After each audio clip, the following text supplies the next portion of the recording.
ये कहानी शुरू होती है एक आम इंसान से, लेकिन कुछ ही घंटों में उसकी पूरी दुनिया खत्म होने वाली है।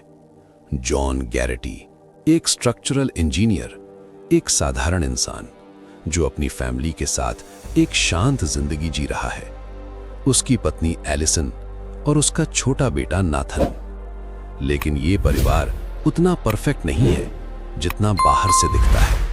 जॉन और एलिसन के बीच रिश्ते में दरार आ चुकी है।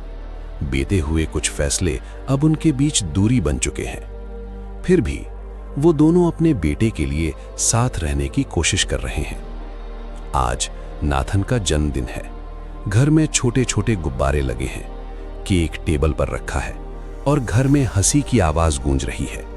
सब कुछ बिल्कुल सामान्य लगता है, लेकिन टीवी पर चल रही एक खबर इस खुशी के माहौल को धीरे धीरे बदलने वाली है। एक विशाल धूमकेतु जिसका नाम है क्लार्क आज पृथ्वी के बहुत करीब से गुजरने वाला है। न्यूज़ एंकर मुस्कुरा रहे हैं, लोग इसे एक शानदार खगोलीय घटना बता रहे हैं। सोशल मीडिया पर लोग उत्साहित हैं, लेकिन किसी को नहीं पता ये कोई खूबसूरत नज़ारा नहीं, ये मौत की शुरुआत है।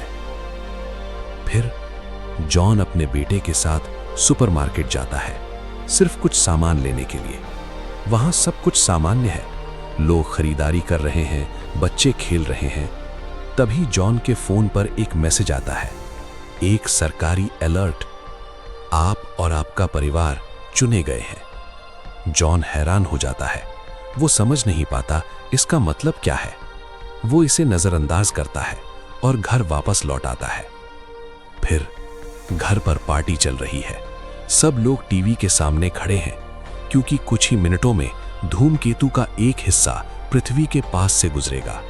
सब लोग आसमान की ओर देख रहे हैं।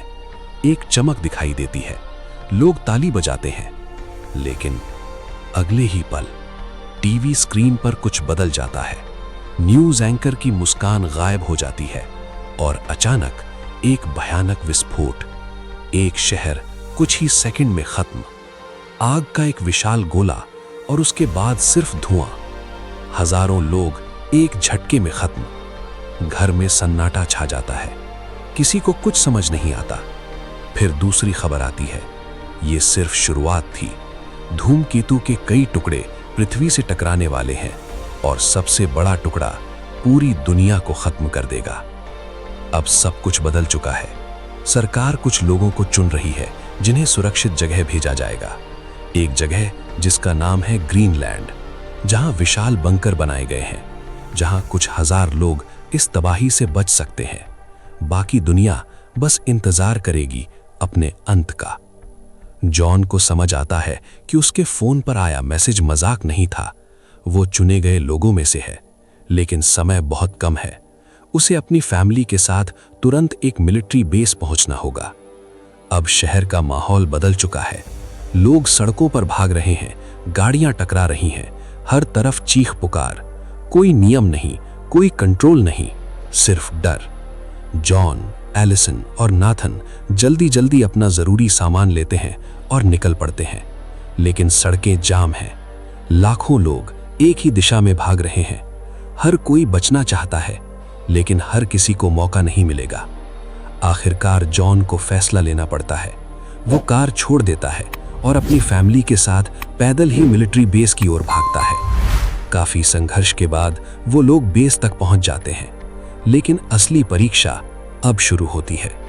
चेकिंग के दौरान एक बड़ी गलती सामने आती है। नाथन का इंसुलिन गाड़ी में ही छूट गया है और नाथन डायबिटिक है। मिलिट्री के नियम बहुत सख्त है। जो लोग पूरी तरह स्वस्थ नहीं हैं, उन्हें अंदर नहीं जाने दिया जाएगा। एलिसन और नाथन को बाहर निकाल दिया जाता है। जॉन अंदर चला जाता है। उसे पता भी नहीं चलता कि उसकी फैमिली अब उसके साथ नहीं है। जब उसे सच्चाई पता चलती है तो बहुत देर हो चुकी होती है। गेट बंद हो चुके हैं और बाहर हालात बेकाबू हो चुके हैं। भीड़ गेट तोड़ देती है, गोलियां चलने लगती हैं, लोग एक दूसरे को कुचल रहे हैं। यहाँ इंसानियत खत्म हो चुकी है। जॉन किसी तरह बाहर निकलता है। अब उसका एक ही मकसद है, अपनी फैमिली को ढूंढना। दूसरी तरफ एलिसन अपने बेटे के साथ भीड़ में फंसी हुई है। उन्हें एक कपल मिलता है जो मदद करने का वादा करते हैं, लेकिन वो भरोसे के लायक नहीं होते। वो आदमी नाथन को किडनैप कर लेता है ताकि वो उसे अपना बेटा दिखाकर बंकर में घुस सके। एलिसन टूट जाती है, लेकिन हार नहीं मानती। वो अपने बेटे को ढूंढने निकल पड़ती है। इधर जॉन अजनबियों के साथ ट्रक में सफर कर रहा है। हर कोई डरा हुआ है, हर कोई सिर्फ अपने बारे में सोच रहा है। उसे पता चलता है कि असली रास्ता कनाडा से होकर ग्रीनलैंड तक जाता है। रास्ते में सिर्फ अराजकता है, लूट, हत्या, डर, कोई नियम नहीं, बस जिंदा रहने की जंग। आखिरकार एलिसन अपने बेटी को वापस पा लेती है, लेकिन समय बहुत कम बचा है। अब दुनिया के पास सिर्फ कुछ घंटे बचे हैं। हर स्क्रीन पर काउंटडाउन चल रहा है। लोग अपने आखिरी पल अपने परिवार के साथ बिताने की कोशिश कर रहे हैं। आखिरकार जॉन अपनी फैमिली से मिल जाता है। वो एक दूसरे को देखकर टूट जाते हैं, लेकिन अभी रुकने का समय नहीं है। उनके पास एक आखिरी मौका है, कनाडा पहुंचना, जहां से आखिरी फ्लाइट ग्रीनलैंड के लिए जाएगी। जैसे ही वो आगे बढ़ते हैं, आसमान से आग बरसने लगती है। धूमकेतु के टुकड़े तेज रफ्तार से जमीन पर गिर रहे हैं। हर जगह विस्फोट, हर तरफ चीखें। पूरा शहर आग में बदल चुका है। आखिरकार वो एयरपोर्ट पहुंचते हैं, लेकिन प्लेन भर चुका है, कोई जगह नहीं है। लेकिन एक पिता का हौसला और एक मां का प्यार उन्हें हारने नहीं देता। किसी तरह वो प्लेन में चढ़ जाते हैं। जैसे ही प्लेन उड़ता है, एक विशाल टुकड़ा समुद्र से टकराता है। उसकी शॉक वेव प्लेन को झकझोर देती है और प्लेन क्रैश हो जाता है। लेकिन कहानी यहीं खत्म नहीं होती। जॉन अभी भी हार नहीं मानता। वो अपनी फैमिली को लेकर आगे बढ़ता है। आखिरकार वो ग्रीनलैंड बेस तक पहुंच जाते हैं। भारी दरवाजे धीरे धीरे बंद होते हैं और कुछ ही सेकंड बाद सबसे बड़ा टुकड़ा पृथ्वी से टकराता है। सब कुछ खत्म।